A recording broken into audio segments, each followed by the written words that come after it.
Hi friends, thank you for joining me again with another quick excerpt for my new book, Goodbye Me Helen Me, which will be out next month, November the 7th. And today I'm going to read from chapter 2, which talks about being stuck and what that may look like for you in your life, and how to how to recognize it and how to get unstuck and how to move on from where you are. How often do we hear the words, "Help, I'm stuck"?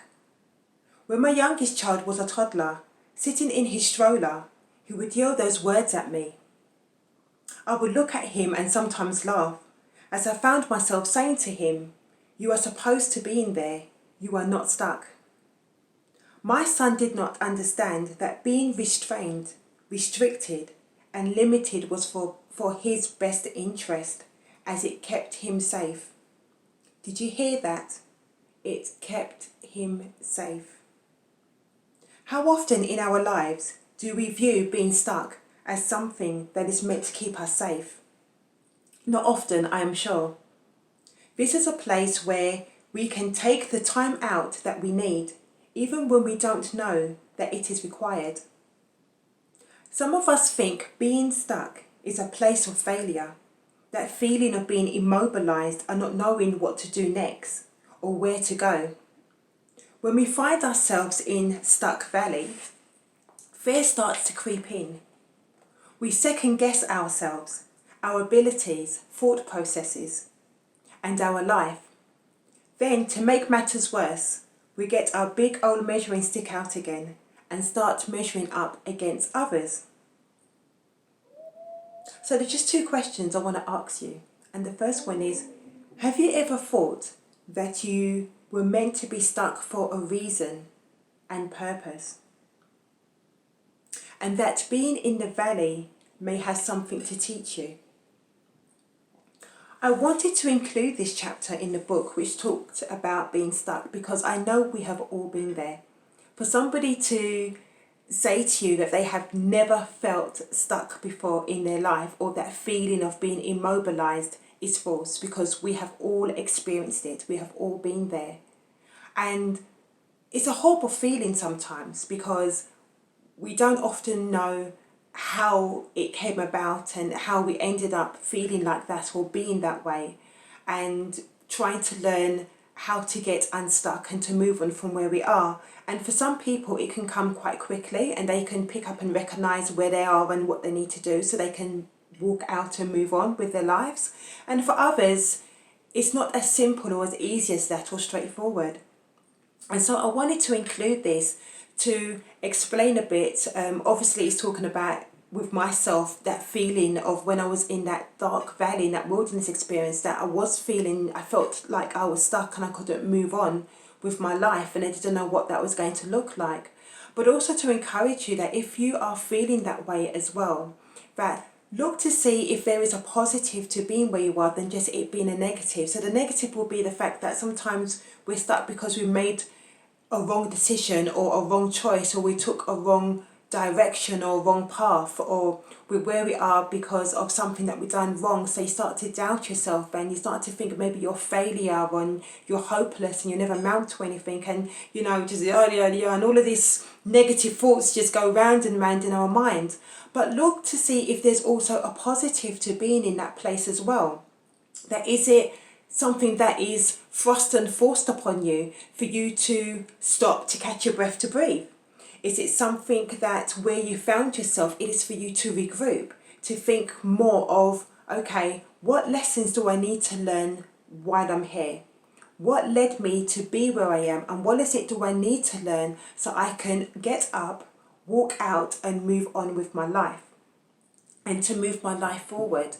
Is it something that I need to be for a season of my life where I need to not only to regroup and to evaluate some things about my life, about external sources and about myself internally, but is it also something that for that brief season that is going to keep me safe? Is it a place that is protecting me right now, even if I may not know what it's protecting me from? And so it's not just thinking about the negative of being in that place that I call Stuck Valley, but it's also looking to see if there's a positive as well for you being in that place and taking what you need so you can move forward with your life. And so it's really going to make you think and challenge you to, as you go on forward with your life, that if you get the opportunity, not to say if you get the opportunity like you're going seeking for it, because nobody wants to seek to become stuck. But like I said, it's not something that's going to escape you. Everybody's going to have those moments in their life where they're going to feel like that. So when that moment come again for you, or if it's a case where you're feeling that way right now, don't just focus purely on the negatives, but look at to see if there's any positives of you being right now.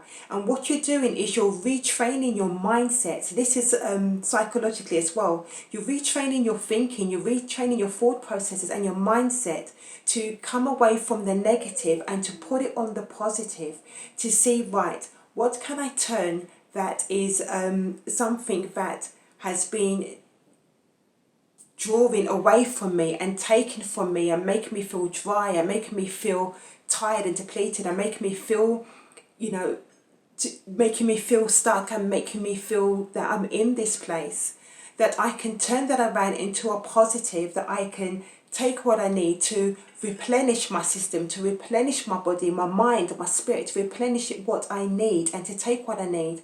So then I can learn what I need to learn, and so I can walk out of Stuck Valley and to move my life forward. So look at it in that way as well. I use example with my son. My son was about 2 years old, and he'll be sitting in his stroller and he'll be holding his hands out like this to me, going, "Help, I'm stuck, help, I'm stuck." And he would do, and I found myself laughing because he was meant to be in there. It was so I could, transport him around quickly and safely, and he was protected and he was meant to be in there. But he couldn't understand that, and he wouldn't understand it maybe at that age, not fully. And he couldn't understand that it was for his own good, that he had to be restrained, he had to be restricted. And sometimes that can be the case with us when we go through that period of being immobilized and we go through that period of not being able to move. Is it because you don't know what your next step is? Could it be because you don't know what it's going to look like, so then you find yourself being maybe fearful of taking that step and having that faith enough to take that step and to make that progress into that next thing for you, that next chapter, your next season, whatever your next is? So these are all the things to think about, and this is all the things that I talk about and delve into more, not just with this chapter, but throughout the book as well, to give you more of an understanding of not just looking at where you are and where you're looking to go in life, but looking at the things that you will encounter on your journey, your life's journey and your path. And one of those things is you're going to get moments when you're going to feel stuck. And so what are you going to do when that arrives? And you could be in that place right now. One of the things I have put together to go with this book is a e-course, which carries the same name, called Brahmi Halami. It's a 3-week e-course, and it's going to delve a bit more than what the book is what the book can do, what the book is able to do.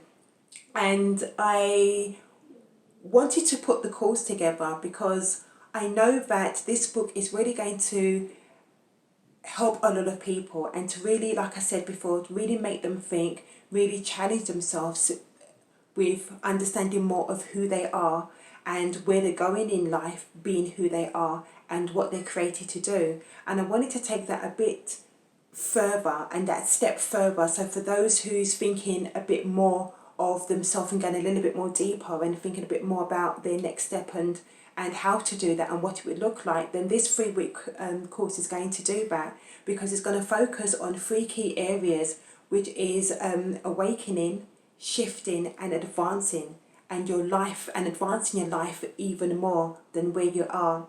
So I hope that this video has encouraged you for you to look at more of where you are now if you are feeling stuck.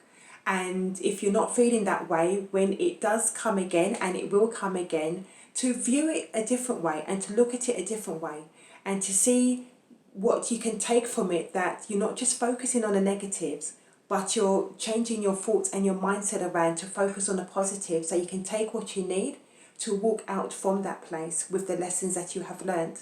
So I hope, like I said, this video has encouraged you. It'd be nice to hear your thoughts about this subject of feeling stuck, and to let you know again that my book Goodbye Mihaela Me will be out next month, November the 7th. I should know that date by now. November the 7th. And so go and grab your copy when it comes out. It will be for sale at most digital bookstores, as well as physical bookstores as well. And I would love to know your thoughts. So thank you for joining me, and I will catch you again soon. Take care. Bye bye.